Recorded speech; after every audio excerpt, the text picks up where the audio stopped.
Have you ever wondered why it's so easy to scroll on your phone for 3 hours, but so painful to read a single chapter of a book?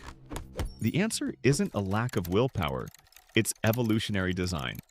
Your brain is wired to conserve energy, constantly scanning your environment for the highest possible reward with the lowest physical effort.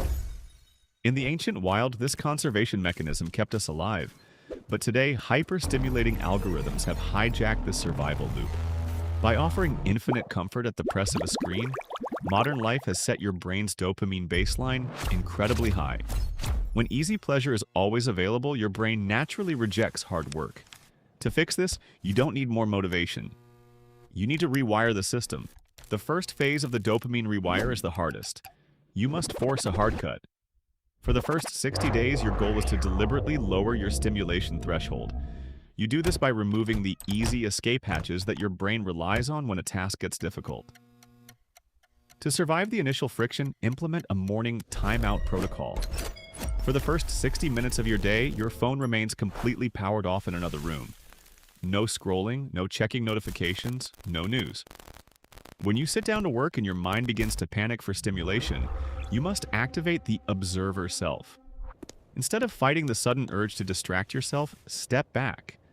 Recognize that the physical lifespan of an emotional craving is only 90 seconds. If you can simply watch the urge arise, breathe through those 90 seconds without reacting, the chemical wave dissolves. You are no longer reacting to your biology, you are directing it. By day 61, the mental fog begins to lift. Your dopamine baseline has dropped, meaning ordinary activities no longer feel incredibly boring. Now, you must teach your brain to find pleasure in effort. This is where you rebuild your cognitive gears. Instead of scattering your attention across 5 different browser tabs, you practice strict monotasking.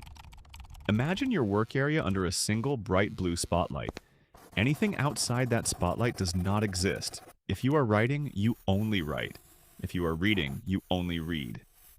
Initially, your brain will struggle. It will try to convince you to check a quick email or tidy your desk.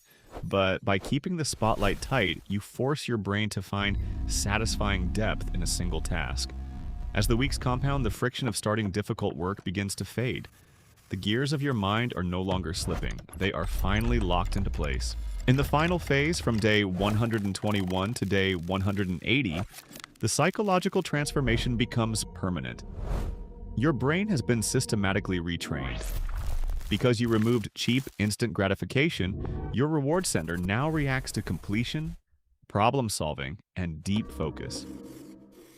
The tasks you once actively avoided, like tracking your personal finances, writing complex code, or exercising, now trigger a steady, clean release of dopamine. 25, 27. You no longer need to drag yourself to your desk. Your mind naturally craves the focus of hard work. 12. You have successfully transitioned from a passive consumer to an active producer. Dopamine is not the enemy. It is the fuel that drives human potential. But when you let algorithms choose how you spend that fuel, you trade your future for temporary comfort. By choosing to rewire your baseline, you buy back your autonomy. If you are ready to start your own timeline, don't write a post about it. Don't announce your goals to the world. Just log out, shut down your screen, and let your results do the talking. Your 100